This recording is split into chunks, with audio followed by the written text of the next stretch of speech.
Yo, what's going on, YouTube, man? What's up with y'all, man? Y'all already know who it is, man. It's your boy, man, Sports God TV, where we talk sports like religion, man. And yes, sir, man. If you haven't already, man, make sure you hit that like and subscribe button, man. Share the content, jump in the comments. Let's get it cracking. And yes, sir, I am here to deliver my, you hear me? My personal top 10 list. You know what I'm saying? Um, and that goes for my pound for pound, man. A lot of things have changed. And I definitely want to give you guys my top 10 pound for pound list. Okay. Obviously, I'm going to start from the bottom and I'm going to work my way up to the top to number 1. At number 10, I have undisputed 154 middleweight champion of the world, Jermell Charlo. 35 wins, 1 loss, 1 draw, 19 of those wins by way of knockout. Jumping up 2 weight classes for a September 30th bout with super middleweight undisputed champion Canelo Alvarez. Charlo makes this list, obviously my list, because I think he's a great boxer. And what he has done at 154, there's no question that he is in the top 10 pound for pound there is, as far as my list goes. I think he's a superior boxer. I think he has a heck of a jab, tremendous work rate, has ring IQ, and packs a punch. And this is going to be a tough challenge for him ahead, you know, against Canelo, jumping up 2 weight classes. His WBO title, the minute he steps in the ring with Canelo, will be vacated because his mandatory fight was against Tim Tszyu. So we'll see how everything plays out. We already know that Terrence Bud Crawford has expressed much interest in fighting Jermell Charlo. So we shall see. At number 9, I got Shakur Stevenson. 20 wins, no losses, no draws. 10 of those wins by way of knockout. His last fight was against Yoshino, you know, back in April. And he ended that fight with a TKO in the 6th round. Shakur did. In his first fight at the lightweight division, the 135-pound division. Shakur doesn't have a fight scheduled as of now, but there has been rumors of him getting an opportunity to fight Lomachenko, considering that Devin Haney has moved up to 140 to fight Regis Prograis at 140. So we should see how that all should pan out as well. Shakur Stevenson, skill-wise, is one of the best boxers, if not the best skilled boxer in boxing. Southpaw, rarely gets hits, dominates rounds. Just a superior athlete, a superior young boxer, and future champion. Number 8, I have to go with Gervonta Tank Davis. 29 wins, no losses, no draws. 27 of his wins was by way of knockout. One punch power, Baby Tyson, Forget what they talking about Pitbull, Cruz. Nah, Javante is a baby Tyson. Um, just a little bit more slicker, probably. Maybe the earlier Tyson when he had Customato in his corner, he was a lot slicker. But uh, Tank Davis is definitely a slick boxer. His last fight was obvious this year on the 22nd of April versus King Ryan Garcia, which ultimately that once punch power showed up again, and he stopped Ryan Garcia a KO in the seventh round. Tank Davis doesn't have a fight scheduled as of now, but I'm sure the pot is boiling for something major. That's for sure. Number 7, I got Artur Beterbiev. 19 wins, no losses, no draws, with 19 wins by way of knockout. Yeah, you heard it right. 19 of his 19 fights have ended via knockout. That's how much power that man displays. Um, Alibiev is a lightweight champion. And his last fight was earlier this year in January, where he TKO'd Anthony Yarde in the 8th round. Beterbiev is not a joke, and him being the lightweight unified champion. I'm sorry. You got a match that needs to happen also within that lightweight division between him and Dimitri Bivol, because Bivol is a light heavyweight champion. So you got two lightweight champions. One is unified, which is Artur Beterbiev, and then you got, like I said, Dimitri Bivol is the lightweight champion. All right. Number 6, I got my man. I've been open and told you guys this many times. He's my favorite fighter in boxing currently, and that is Canelo Alvarez. 59 wins, 2 losses, 2 draws, 39 of his wins by way of knockout. I already mentioned that he is a super middleweight undisputed champion at 168. And Canelo Alvarez, like I said, will fight Jermell Charlo for that undisputed title on September 30th. Canelo Alvarez is a heck of a fighter, will be in the Hall of Fame one day. Um, you know, he only suffered defeats against Floyd Money Mayweather, arguably one of the greatest fighters of all time, TBE. And he also fought and lost to Dimitri Bivol when he jumped up weight classes to go fight Bivol. Other than that, Canelo was a superstar in the sport of boxing. He's the cash cow in the sport of boxing. And right now, I have him at number 6 on my top 10 pound-for-pound list. Number 5, I have to go with Devin Haney. Some of you guys probably like, okay, how is Devin Haney ahead of Tank Davis on your pound-for-pound list? Well, hear me out. Devin Haney, 30 wins, no losses, no draws, 15 wins by way of knockout, undisputed lightweight champion, which I just mentioned. And he went over Australia, not once, but twice, and defeated Gambosis.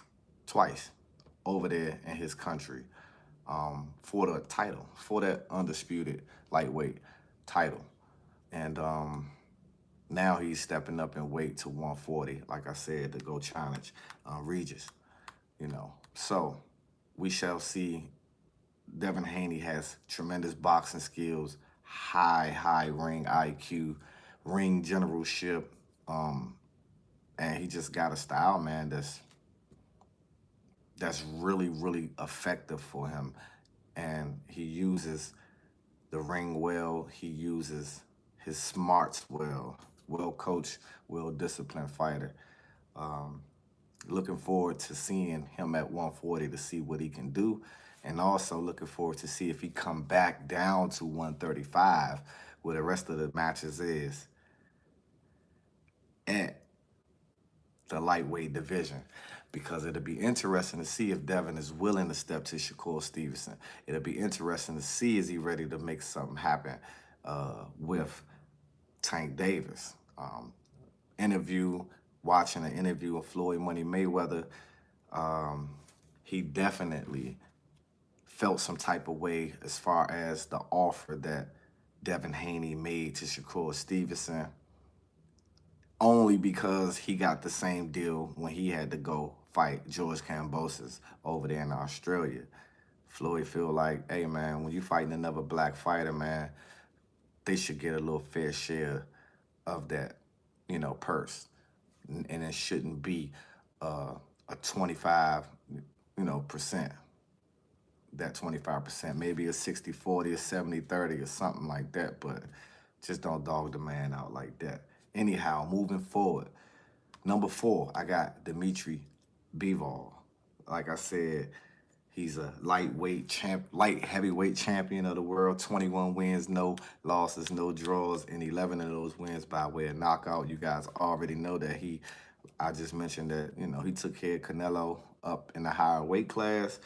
But his last fight back in November was against Gilberto Ramirez. And, he took care of business, man. He took care of business. And Dimitri Bivol, he doesn't have a fight coming up. But the fight that I'm looking forward to see, if that fight can get made, is between Dimitri Bivol and Artur Beterbiev.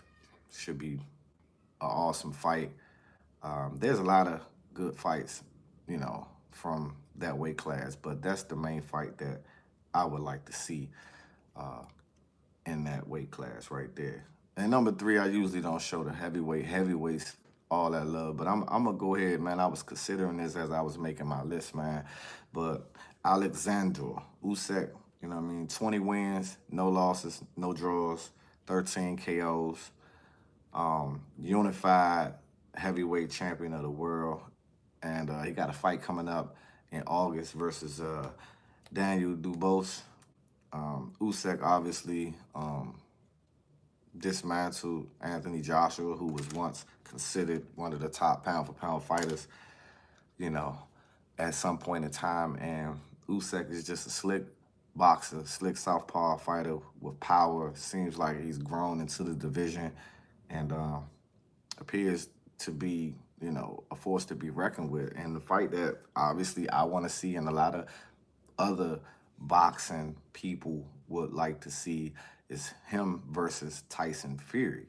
For somehow, some way, that fight is not getting made. I think it'll be a mega fight. When you're considering the heavyweights out here, I think it definitely will be a mega fight, and I would look forward to seeing that fight if that fight can get made. It's been a year, big fights getting made. A lot of big fights have been getting made, and this year right here should translate into 24 to be more and more big time fights. That's for sure.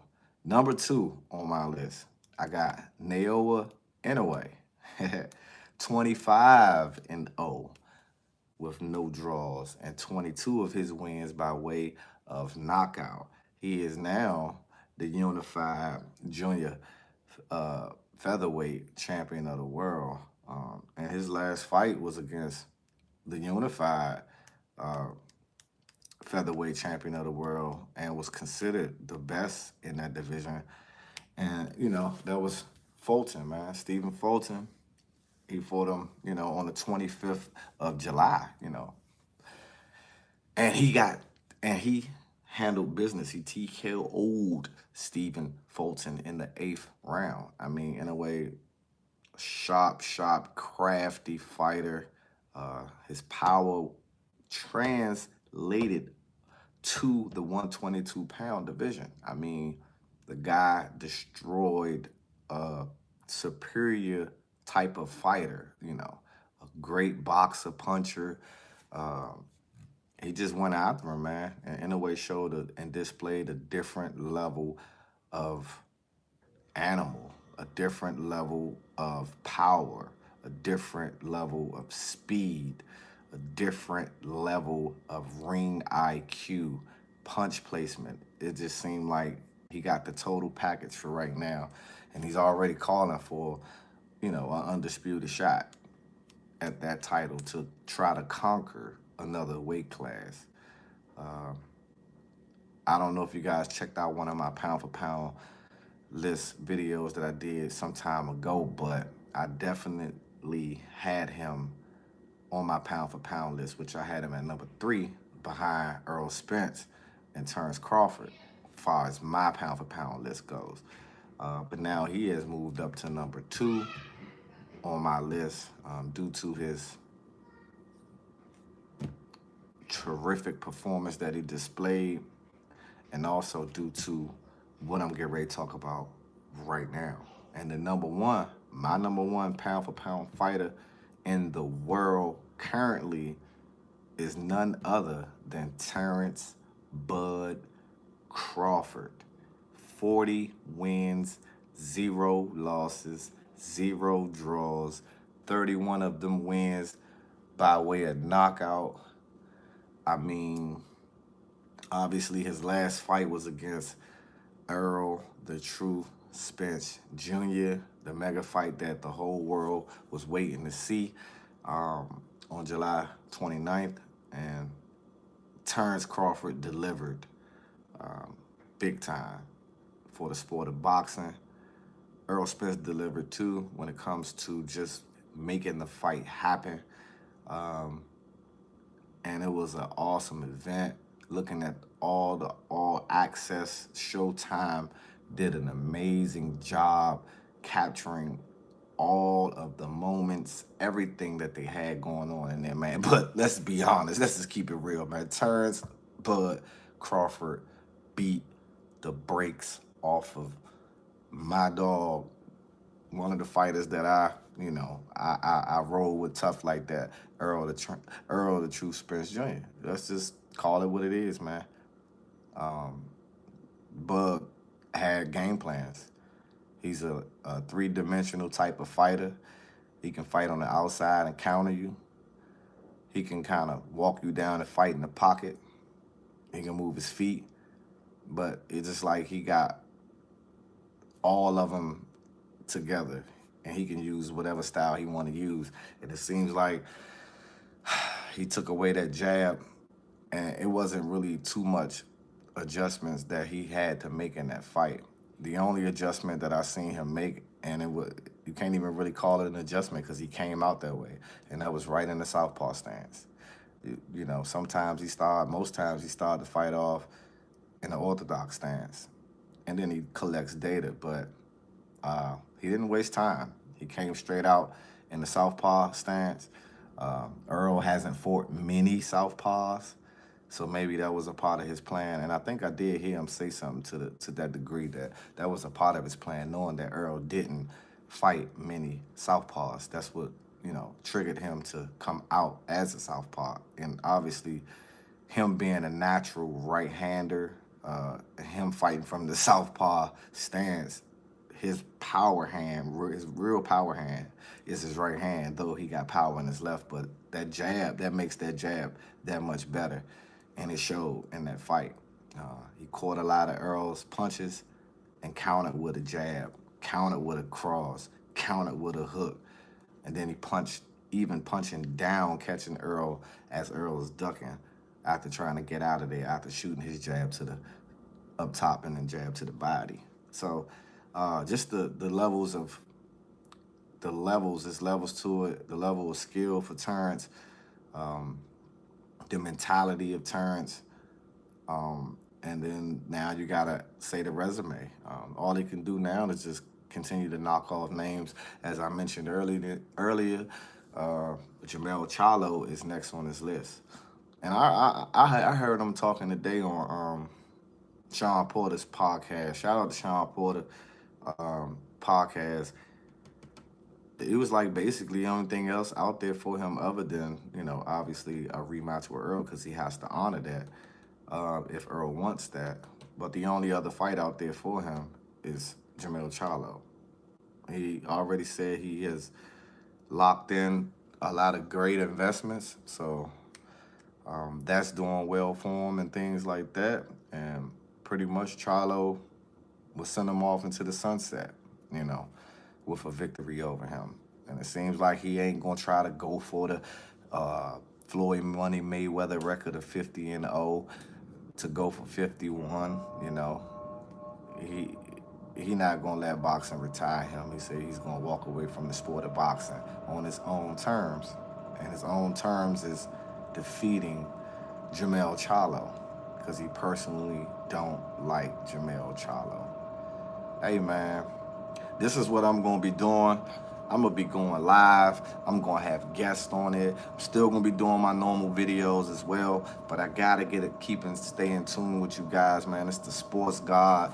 You can see, you know, as the channel grows, there are gonna be more and more things that the Sports God will do. But until then, man, just if you haven't already, man, just subscribe to the channel, turn on y'all notification bell to hit that so you can know when I upload. You know what I'm saying? Share the content too, man. It always helps. Just share it, you know, hit that like button. Share the content, as I always say. Jump in the comments. Let's get it cracking. And I'm out. Until the next time.